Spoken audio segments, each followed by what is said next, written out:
Sr. Macron, o senhor apresentou-se aqui como Presidente de França, mas na realidade parece pensar que é um pequeno Napoleão.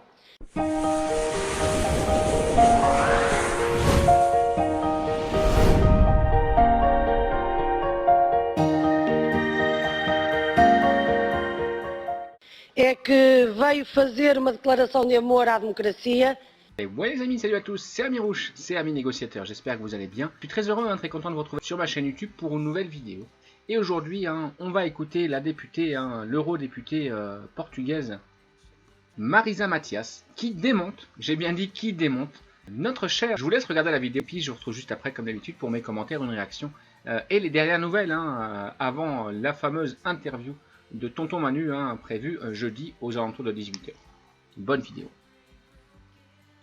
Sr. Macron, o senhor apresentou-se aqui como Presidente de França, mas na realidade parece pensar que é um pequeno Napoleão. É que veio fazer uma declaração de amor à democracia, disse mesmo que a democracia não é uma palavra oca, e eu pergunto-lhe que democracia?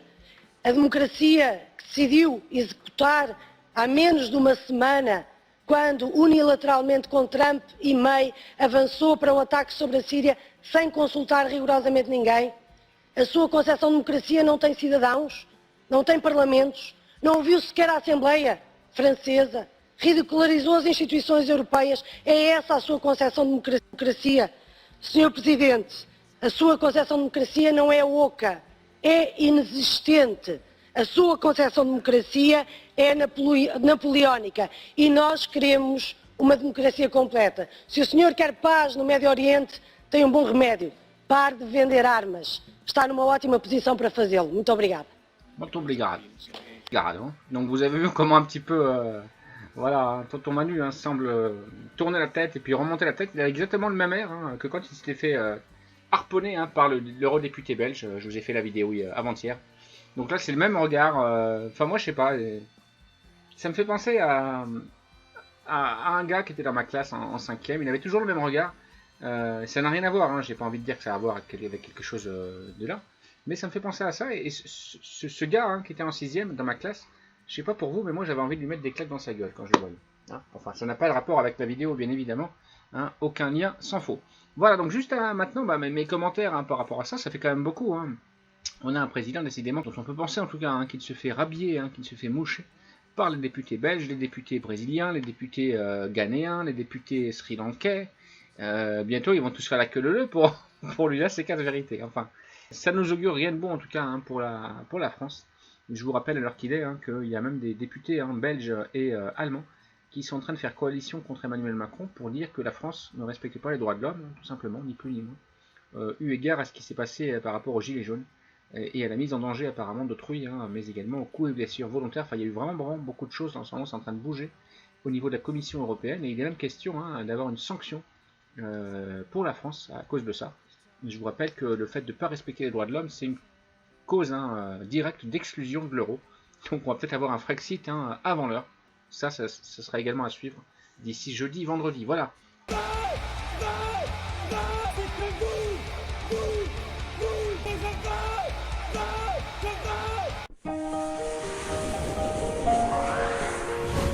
De la République. Salut les amis, salut les négociateurs, c'est Amirouche, j'espère que vous allez bien. Je suis très heureux, très content de vous retrouver sur ma chaîne YouTube pour une nouvelle vidéo. Aujourd'hui, bien évidemment, je voulais vous parler du grand discours, de la grande interview prévue jeudi à 18 h de Monsieur le Président de la République Emmanuel Macron. Et avant tout, je tiens à vous dire qu'il va nous révéler des choses qui risquent de surprendre pas mal d'entre vous. Sauf si, bien évidemment, on assiste à un nouvel événement quelques minutes avant l'interview prévue jeudi à 18 h, par exemple. Après tout, comme on dit, les cons ça ose tout, et c'est même à ça qu'on les reconnaît. On risque en effet d'assister à une véritable révolution politique. Et on va commencer par celle que tout le monde connaît déjà, à savoir la diminution des impôts pour la classe dite moyenne ou populaire ou laborieuse. Moi je préfère l'appeler la classe des galériens tout simplement, la classe de la galère.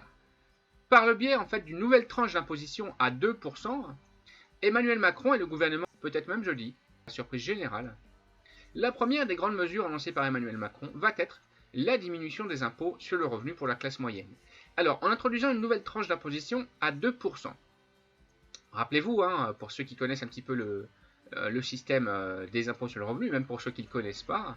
Et donc, rappel hein, de la façon dont fonctionnent nos impôts, hein, dite par tranche progressive, tout simplement. Donc, je vous rappelle, pour une personne, par exemple, qui gagne, on va dire, allez, 30 000 € par an, eh bien, la première tranche, hein, entre 0 et 9 964, n'est pas imposée. La deuxième tranche, entre 9 900 et 27 000, elle est imposée à 14%.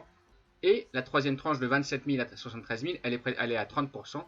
Une nouvelle classe, la classe la plus populaire, elle va payer 2% maintenant sur ses revenus qui dépassent 7 000 €. Donc c'est un petit peu un tour de passe-passe, si ça se confirme, hein, mais apparemment ça va se confirmer, que nous réserverait donc M. Macron dès jeudi 18 h. Allez, donc parmi les annonces hein, que va faire Emmanuel Macron, eh bien jeudi à 18 h, sauf si on a un certain Alexandre B, hein, qu'on surprend avec un briquet autour du musée du Louvre ou de la Tour Eiffel, hein, on n'est pas à l'abri.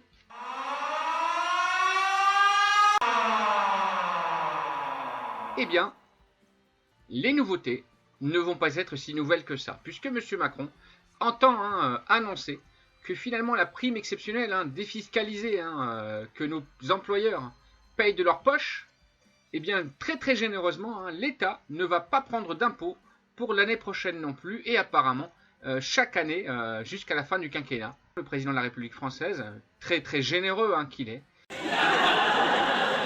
eh bien autoriserait les patrons à payer de leur poche 1 000 € de primes pour leurs salariés, et l'État, lui, ne prendrait pas plus d'argent sur ces 1 000 €.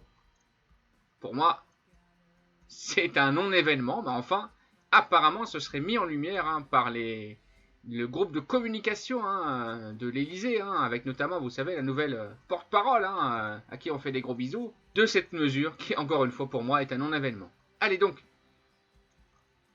également une autre mesure phare, apparemment, des annonces qui vont être faites jeudi à 18 h, décidément. Moi, je vais commander du popcorn et je vais m'asseoir dans mon bon fauteuil, tellement j'ai hâte d'assister à ces mesures révolutionnaires.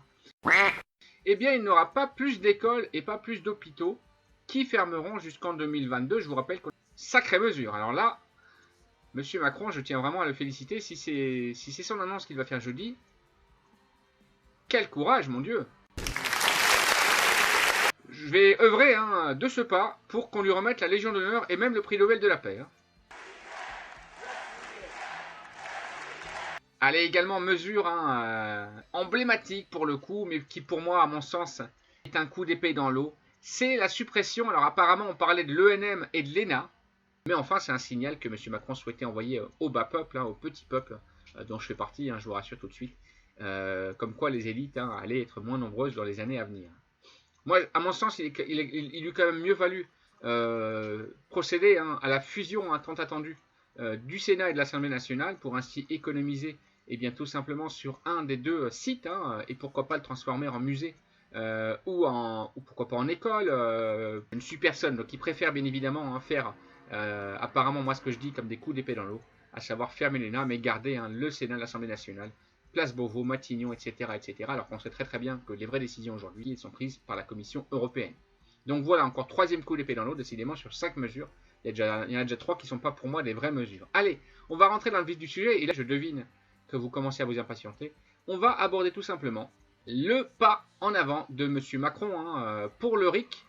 Mais attention, référendum d'initiative citoyenne, je vous le rappelle, mais attention, il va cantonner le RIC à des décisions locales. Donc exactement comme font les Américains, décidément, c'est ce que j'avais dit dans ma vidéo il y a 15 jours.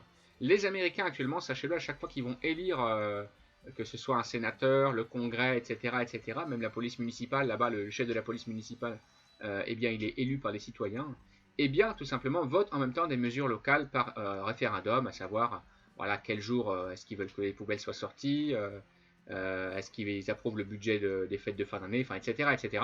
Donc Emmanuel Macron fera un mini pas, j'ai bien dit un tout mini pas, en avant sur le RIC, référendum d'initiative citoyenne, mais uniquement pour les sujets locaux. À mon sens, c'est vider de son sens la véritable destination du RIC qui voulait effectivement qu'elle soit destitutive, institutive également et révocatoire. Donc là, on est loin du compte pour moi, c'est une façon de botter en touche de manière polie, quoi, pour la principale revendication des Gilets jaunes actuellement. Voilà. Donc, en plus, tirer au sort, ça va être comme le jury. Donc voilà, on arrive déjà, hein, et oui, vous l'avez deviné, hein, c'était un petit peu de l'ironie hein, quand je dis tout à l'heure que, effectivement, c'était des super mesures révolutionnaires. On arrive déjà à la fin des mesures qui vont être faites jeudi 18h, hein, donc rien de neuf à l'horizon. Circuler, il n'y a rien à voir. Vive nous, vive notre président. Les amis, cette vidéo est terminée, j'espère qu'elle vous a plu. Abonnez-vous et cliquez sur la cloche pour être averti en premier de mes prochains événements et de mes nouvelles vidéos. Mettez des pouces en l'air et laissez un commentaire. Votre avis est important et vous savez que je lis tous les commentaires. Ciao ciao et vive les négociateurs.